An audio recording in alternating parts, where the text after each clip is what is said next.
Hello, everybody. Today, as you know, the UN Security Council unanimously adopted a new resolution establishing the strongest sanctions the Security Council has imposed in more than 2 decades, including a variety of sanctions never applied before in the history of the United Nations. This resolution represents a seismic shift in the way the Council approaches DPRK proliferation concerns.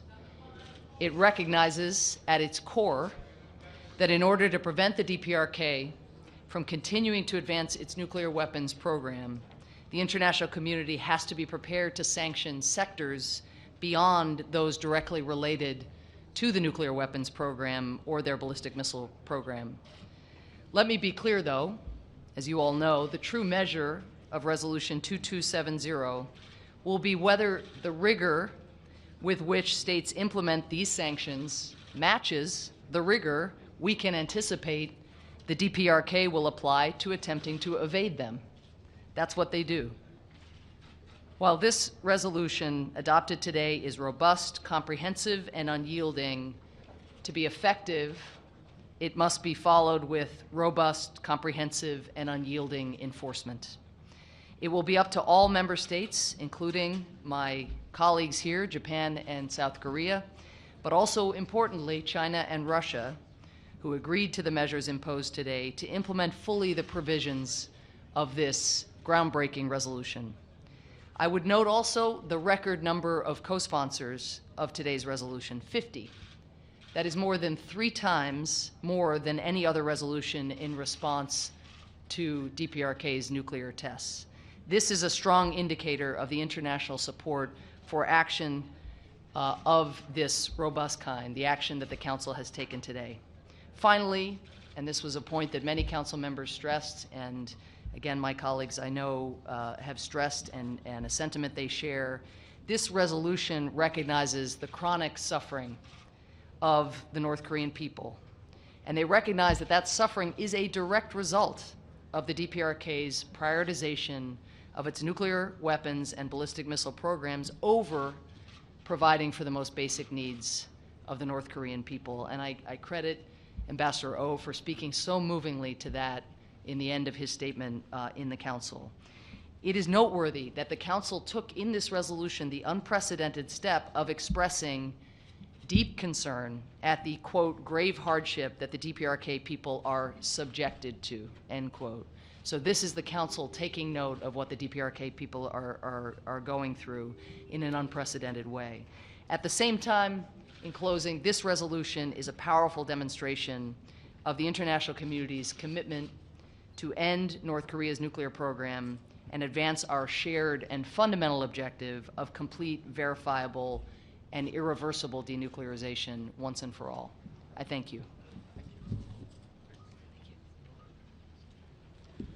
Thank you very much. Let me add a couple of words to what Ambassador Power has just spoken. I want to emphasize the fact that it was unanimously adopted, and also the more than 50 member governments. At the count by the chair, president was 50, but I learned that there are 3 more, and 55 across the continent, including the 10 members of the Security Council. The United States, the sponsor, issued the text 2 days before in blue, and in this short period of time, we could gather 53, I think, strong co-sponsors. I think this should be highlighted. Sanctions, as many said, is tools, and this is not the final objective. That this sanctions is needed because we want a dialogue to start, effective dialogue to start, and in order to have this going to the dialogue, you need a pressure, and this very robust resolution, we all hope that will be a way to have the meaningful dialogue which would lead to the stability in the Korean Peninsula and the Asia in entirety. Another point I want to emphasize is that as long as you see there is no single country in the world who supports the nuclear and the ballistic missile policy of the DPRK, since 5 January, I have not heard anybody who spoke in defense of the DPRK's policy. And I think this issue, this point should be emphasized very strongly. Now, as the Ambassador Power said, the heart of the matter from now on is the implementation, how this robust resolution can be and will be implemented by the largest trading partner, the neighbors, and all of us. And so this is the important issue that you have heard from Ambassador of Spain, who chairs the committee on 1718.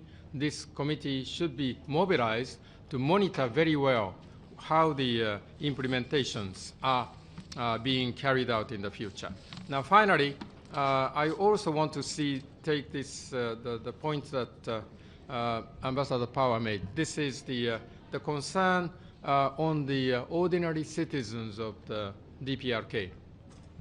Ambassador Ojun spoke very eloquently that we are not looking at as the people of the DPRK as the sources of problem. They are the victims of the policy.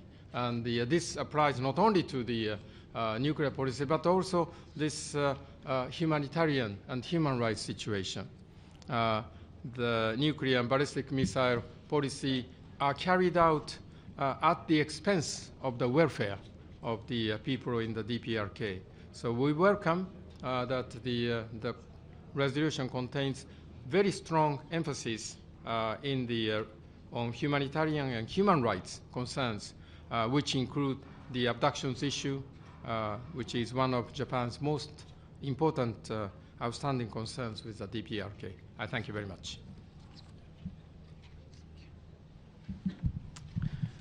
Well, I thank both colleagues who have played a leading role in the adoption of this important resolution today. By now, North Korea has conducted 6 rounds of long-range missile tests and 4 rounds of nuclear bomb tests. According to some estimate, they must have spent at least $4 billion on these weapons programs. The UN OCHA's annual target for humanitarian assistance to DPRK is a little over $100 million a year. That means the cost for weapons development so far would have covered 40 years of humanitarian assistance to DPRK from the entire international community. It simply pains me, pains all of us, to think about how the regime has been developing weapons while people were starving, how the human potential has been wasted away in North Korea and in the world, actually. So I only hope that this resolution will stop the DPRK from engaging in further weapons development and further provocations that will benefit all 193 UN member states, including the DPRK. Thank you. Thank you. Ambassador Power, thank you, all of you. You mentioned that this purely comes down to enforcement. How concerned are you that some of the carve-outs in the resolution for livelihood purposes could become some kind of a loophole to be used by countries to evade the sanctions? And on the luxury goods items, the addition of things such as snowmobiles and jet skis, given the North Korean leader's fondness for such items, is the inclusion of these items directly aimed at him? Thank you. As I noted in my comments today in the Council, the North Korean regime has proven over the years a master of evasion. And as I said here today, we fully anticipate that they will try to drive a truck through any loophole that they can find. But this resolution is so comprehensive there are so many provisions that leave no gap, no window.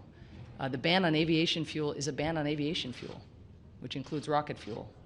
The prevention of DPRK from setting up financial institutions and banks and other things in other countries and shutting down their banking operations, you can see whether it's done or it isn't done.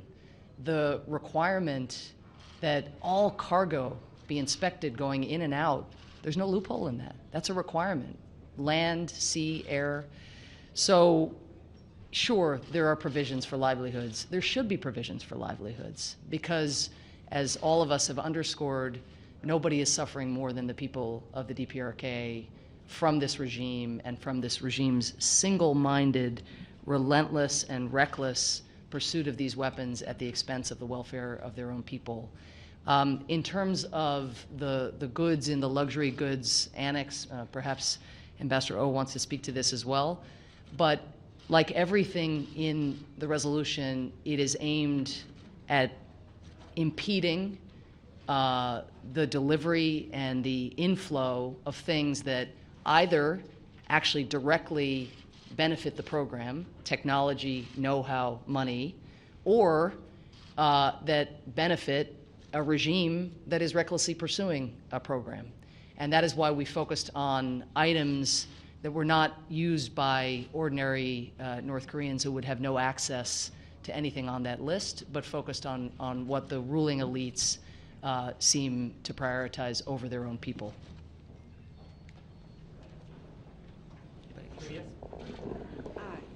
Yes, today China and Russia emphasizes that, of course, that this resolution of sanctions is needed, but they said the final way to make denuclearization or setting set peace in Korean Peninsula would come from the dialogue surrounding countries. What do you think about that? Dialogue is important. After the adoption of this resolution, of course, all UN member states will concentrate on implementing these measures, but at the same time, at a certain stage, we need to have a dialogue with all the countries involved, including the DPRK, with a view to realizing denuclearization of the Korean Peninsula and DPRK.